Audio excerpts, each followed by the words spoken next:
తర్వాత దీన్ని ఇలా కోటింగ్ చేసేసి మనం వడ్డించేసుకుందాం. ఎంతో సింపుల్గా టేస్టీగా మన బార్బెక్యూ సాస్తో చికెన్ రెడీ.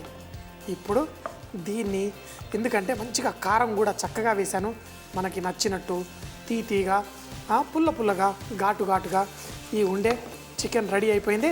దీన్ని ఇంకేముంది చక్కగా వడ్డించుకొని తినేయడమే. మరి ఒక ప్లేట్ తీసుకొని దీన్ని వడ్డించేసుకుందాం. మన ఈ చికెన్ ఈ మెరుస్తూ ఉన్న ఈ చికెన్ పీసులు మనం ఫుల్గా ఎంజాయ్ చేద్దాం. ఆహా, చూస్తుంటేనే గుమగుమలాడిపోతుంది. ఈరోజు మా బాబు స్కూల్ నుంచి రాగానే మంచి బార్బెక్యూ సాస్ చేసిన ఈ చికెన్ పెట్టేస్తాను. ఏంటి ఇది తింటూ ఉంటే చేతికి అంటుకుంటున్నా కానీ ఆ వేలని నాక్కుంటూ తినే అంత టేస్టీగా మన దేశంలోనే కాదు దేశ విదేశాల్లో తింటూ ఉంటారు. మన ఇళ్ళలో కూడా మనం ట్రై చేసి చూడొచ్చు. Chicken ready.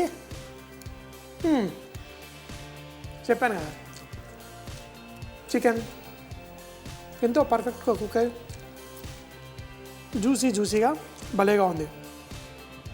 అన్ని పీసులు అలా ఫోర్క్తో తినడానికి రాదు కదా, మరి చెయ్యి ఉంది ఎందుకు.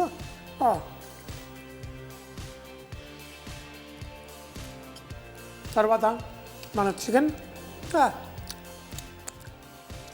పర్ఫెక్ట్గా జ్యూసీగా చికెన్ రెడీ. సో మరి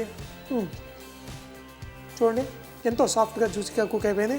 మరి మీరు కూడా మీ ఇంట్లో చేసుకొని ఎంజాయ్ చేయండి. గరం మసాలా బార్బెక్యూ చికెన్ తయారు చేయ విధానం. ముందుగా ఒక బౌల్లో చికెన్ ముక్కలు తీసుకొని మైదా పిండి కార్న్ఫ్లవర్ కలిపి కొన్ని నీళ్లు వేసి కలుపుకొని వేడి నూనెలో లైట్ కలర్ వచ్చేంత వరకు ఫ్రై చేసి ఒక ప్లేట్లో తీసుకోవాలి. తర్వాత మరొక బౌల్లో కొంచెం నీళ్లు, పంచదార, బెల్లం, vinegar, tomato puree, tomato ketchup, mustard sauce, కారం వేసి కలుపుకొని దాంట్లో పాటు గరం మసాలా, ఫ్లేవరింగ్ సాల్ట్, వెల్లుల్లి, అల్లం ముక్కలు, సోయా సాస్, ఉప్పు కూడా వేసి కలుపుకోవాలి. కొంచెం నూనె వేడి చేసి క్యాప్సికమ్ ముక్కలు అలాగే కలిపి పెట్టుకున్న మిశ్రమాన్ని కూడా వేసి కుక్ చేసుకోవాలి. తగినంత ఉప్పు చెక్ చేసుకొని దాన్ని ఉడకట్టి ముందుగా ఫ్రై చేసుకున్న చికెన్ పీసెస్ వేసి వేడిగా వడ్డించుకుంటే భలే టేస్టీగా ఉంటుంది.